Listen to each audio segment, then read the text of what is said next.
Bismillahirrahmanirrahim. Assalamualaikum warahmatullahi wabarakatuh. Bismillah walhamdulillah la hawla wa la quwata illa billahil aliyil azim. Alhamdulillahirabbil alamin. Anak-anakku, siswa-siswiku yang sholih-sholihah, kita dipertemukan oleh Allah walaupun dalam keadaan daring, belajar dari rumah masing-masing ya. Mudah-mudahan Allah selalu menjaga kita, menjaga keluarga kita dari segala macam wabah virus ini. Mari anak-anak, seperti biasa sebelum kita melaksanakan pelajaran, kita berdoa bersama. Mari bersama-sama ikuti Pak Bay. Baca ta'awud. A'udzu billahi minasyaitonir rajim. Bismillahirrahmanirrahim. Alhamdulillahi rabbil alamin. Ar-Rahmanir-Rahim. Maliki yaumiddin. Iyyaka na'budu wa iyyaka nasta'in. Ihdinas siratal mustaqim. Siratal ladzina an'amta 'alaihim ghairil maghdubi 'alaihim waladdallin. Rabbi ighfirli wa liwalidayya wa lil mu'minina wal mu'minati amin. Bismillahirrahmanirrahim. Rabbi shrah li sadri wa yassir li amri wahlul 'uqdatam min lisani yafqahu qawli. Rabbi zidni ilma warzuqni fahma waj'alni minas shalihin. Amin ya rabbal alamin. Oke, supaya tidak lama-lama, mari kita simak pembelajaran video dari Baik anak-anakku yang sholih-sholihah. Langsung saja kita ke pembelajaran materi Al-Quran Hadis Surat An-Nasr pada pelajaran ke-8. Oke, langsung saja masuk ke tujuan pembelajaran. 1. Dengan membaca teks, siswa diharapkan dapat memahami arti dan isi kandungan surat An-Nasr dengan benar. 2. Dengan bermain peran dan melakukan latihan, siswa dapat menghafal surat An-Nasr dengan baik dan benar. 3. Dengan berdiskusi, siswa dapat mengkomunikasikan isi kandungan surat An-Nasr dengan baik dan benar. Mudah sekali ya. Oke, kita lanjut. Yang pertama, yang A, yaitu membaca surat An-Nasr. A. Surat An-Nasr termasuk golongan surat Madaniyah ya. Sudah diterangkan Pak Bay kalau surat Madaniyah diturunkannya di Madinah. Surat Madaniyah berarti surat yang diturunkan di Madinah atau yang diturunkan setelah Nabi Muhammad SAW hijrah ke Madinah. Surat An-Nasr diturunkan setelah surat At-Taubah. Nama An-Nasr atau pertolongan diambil dan kata Nasr yang terdapat pada ayat pertama ya. Nanti ada bacaannya ya. Bacalah surat An-Nasr berikut sesuai harokat dan makhrajnya. Oke. Di sini Pak B menampilkan surat An-Nasr ya. Pak B membaca, kalian simak baik-baik, nanti bisa dipraktikkan di rumah dan dihafalkan. Oke, Pak B mulai. A'udzu billahi minasyaitonir rajim. Bismillahirrahmanirrahim. Idza jaa nasrullahi wal fath wa ra'aitan nasa yadkhuluna fi dinillahi afwaja fasabbih bihamdi rabbika wastaghfir innahu kana tawwaba.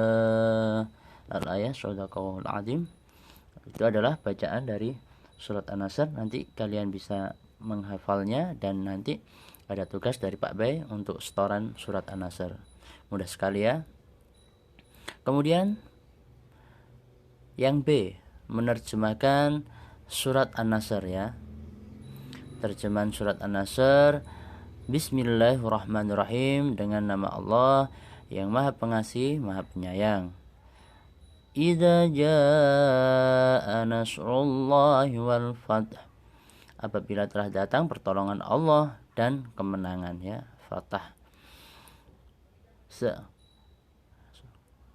Wa ra'aitan nasa yadkhuluna fi dinillahi afwaja.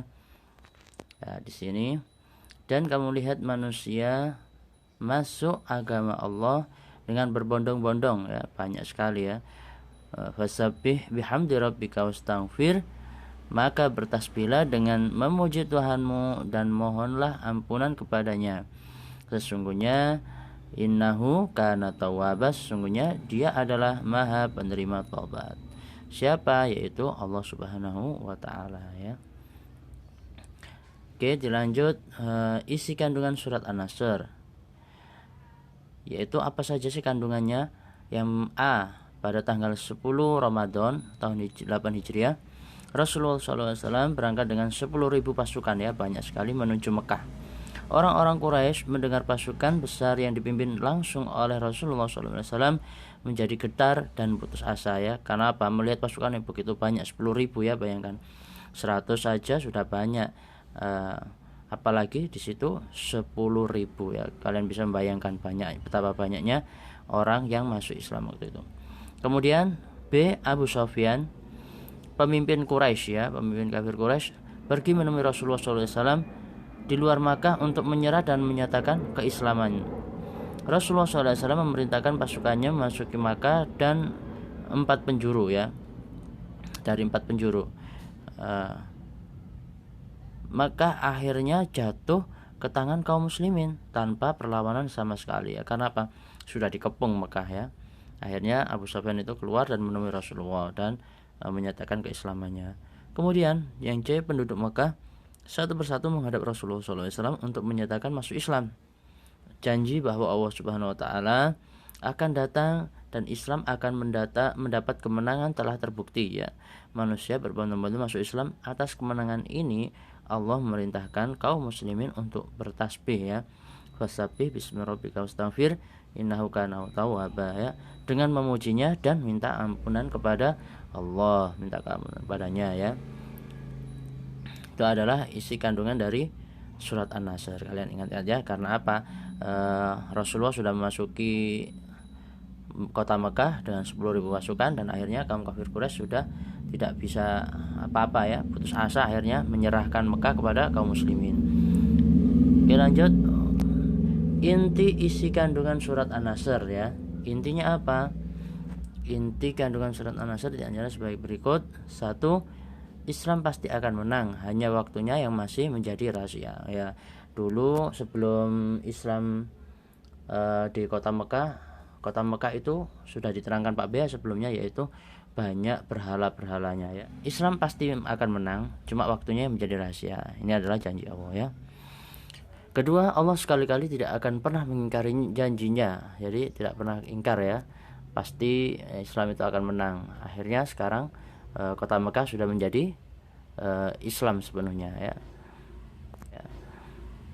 3. Kelembutan Rasulullah SAW, yaitu tidak membalas perilaku kasar orang-orang Quraisy dengan kekasaran, ya, dibalas dengan kelembutan, ya. 4. Mencapai kemenangan dan kesuksesan atas berkat rahmat Allah Subhanahu wa taala. Oleh karena itu, kemenangan dan kesuksesan tersebut harus disyukuri dengan cara memujinya, ya. Dengan cara memujinya yaitu dengan bertasbih atau istighfar. Kemudian mengamalkan isi kandungan surat An-Nasr, ya. Mari kita amalkan. Kita amalkan itu apa? Kita terapkan pada kehidupan sehari-hari. A. Islam adalah agama yang hak, oleh karena itu Islam pasti menang. Amalkan ajaran Islam dengan sungguh-sungguh dan jangan ragu-ragu. Islam mengajarkan kelembutan, Islam tidak mengajarkan kekerasan, ya. Jadi Islam itu sangat lembut, ya, nggak ada yang keras itu.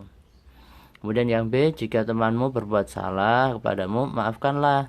Janganlah kamu dendam kepadanya. Jika kamu punya salah kepada orang lain, segeralah meminta maaf kepadanya. Jadi sama-sama, ya. Kalau orang berbuat salah, kita maafkan. Kalau kita yang salah, kita yang meminta maaf segera ya.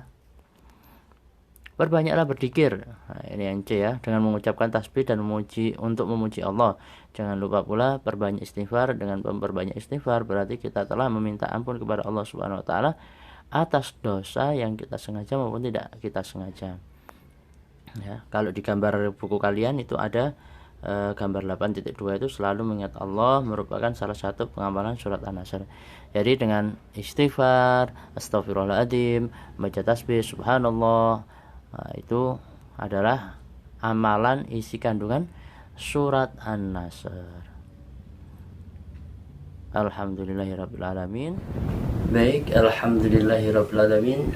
Siswa-siswaku yang sholih-sholihah, kita telah menyaksikan video pembelajaran dari Pak Baihaqi. Mudah-mudahan apa yang kita lihat, apa yang kita saksikan tadi dalam tayangan tersebut mendapatkan ilmu tambahan, mendapatkan tambahan pelajaran dari Pak Baihaqi. Seperti biasa, sebelum mengakhiri pembelajaran, mari bersama-sama kita berdoa. Sebelum kita akhiri, mari kita membaca kafaratul majlis. Bismillahirrahmanirrahim. Subhanakallahumma wa bihamdika asyhadu an la ilaha illa anta astaghfiruka wa atubu ilaik. Wallahumma fiqh ila aqwamit thariq. Wassalamualaikum warahmatullahi wabarakatuh.